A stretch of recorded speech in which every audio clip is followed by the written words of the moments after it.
ताड़ या खजूर के पेड़ से निकाला जाता है और उसको उसी पद्धति से निकाला जाता है जिस तरह ताड़ी निकाली जाती है।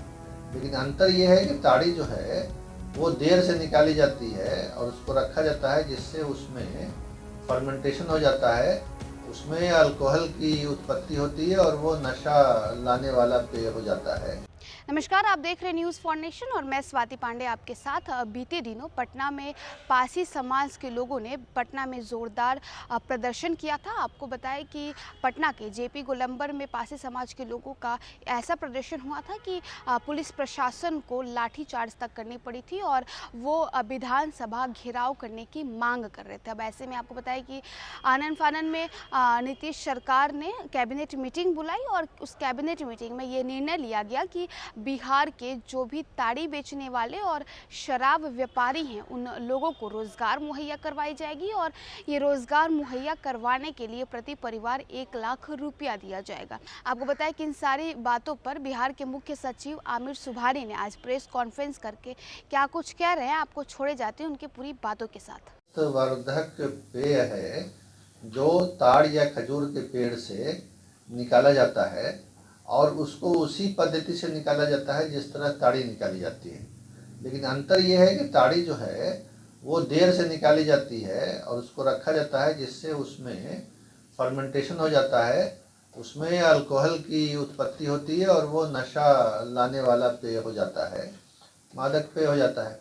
लेकिन ये जो नीरा है ये सुबह बहुत सवेरे सूर्योदय के पहले उतारा जाता है और उसको उतारने के लिए उसके बर्तन में एक ख़ास तरह से ट्रीटमेंट किया जाता है ताकि उसका फर्मेंटेशन नहीं हो, उसमें नशा वाली बात न पैदा हो और उसको फिर उसी हालत में सेवन किया जाता है जो स्वास्थ्य के लिए बहुत अच्छा होता है।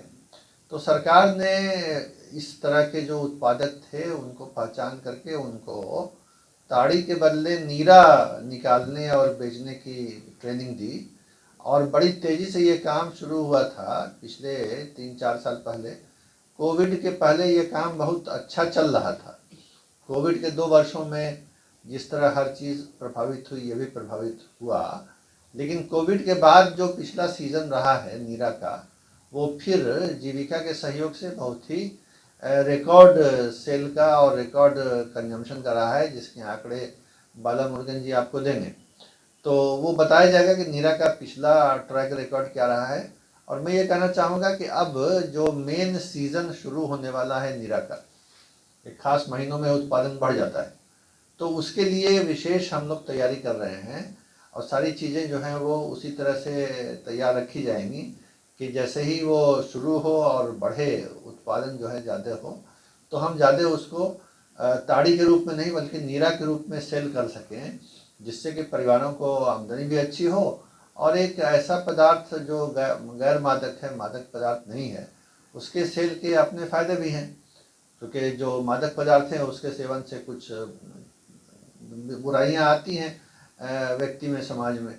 इसलिए ये नीरा का जो पिछला एक्सपेरिमेंट रहा, सक्सेसफुल एक्सपेरिमेंट कहूँगा, सफल प्रयोग किया गया था और बीच में जो कमी आ गई थी और उसके बाद गत वर्ष जो हमने रिकॉर्ड उत्पादन किया जिसके आंकड़े बालामुरुगन जी देंगे, और साथ ही इस सीज़न की जो बहुत जल्द शुरू होने वाला है क्या तैयारी है, इन सब बातों पर मैं दोबारा बालाजी से रिक्वेस्ट करता हूं कि आप सबको बताएं।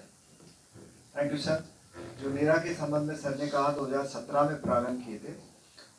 नीरा जो सर ने कहा था उस बहुत ट्रेनिंग भी दिया गया है। ट्रेनिंग यही है जो नीरा जो ताड़ी बनाते हैं उसके पहले वो जो पार्ट होता है उसमें चूना लगाया जाता है, उसको कितना क्वांटिटी में लगाना, कैसा लगाना, अगर वो ट्रेनिंग हो जाती है वो इवनिंग में लगा देते हैं। सुबह उसको सर ने कहा था बिफोर सनराइज उसको उतार देते हैं। उतारने के तुरंत उसको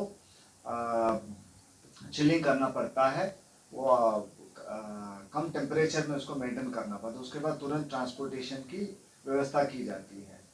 तो 2017 में हम लोग तमिलनाडु में इसका काम अच्छा करता था, इसलिए तमिलनाडु से एक्सपर्ट्स को बुलाया गया है। इस संबंध में भी माननीय मुख्यमंत्री के स्तर से बैठक हुई थी। इसमें सारे लोग उधर से आए थे, कार्यशाला हुआ, उसके बाद ट्रेनिंग प्रारंभ की गई थी। अब तक 30,000 से ज़्यादा जो इस जो ताड़ी बनाने के काम में लगे हुए थे, वो लोगों को ट्रेनिंग दिया गया है। शुरुआत पहला साल में क्योंकि बहुत ही कम समय मिला था, 1 लाख लीटर से ज़्यादा कुछ बनी है। उसके बाद नेक्स्ट ईयर 11 लाख लीटर बना है। उसके बाद क्या हुआ है, 2 साल बाधित रहा है। निपा वायरस का ब्रेकआउट हुआ था, उस समय एडवाइजरी जारी की गई थी।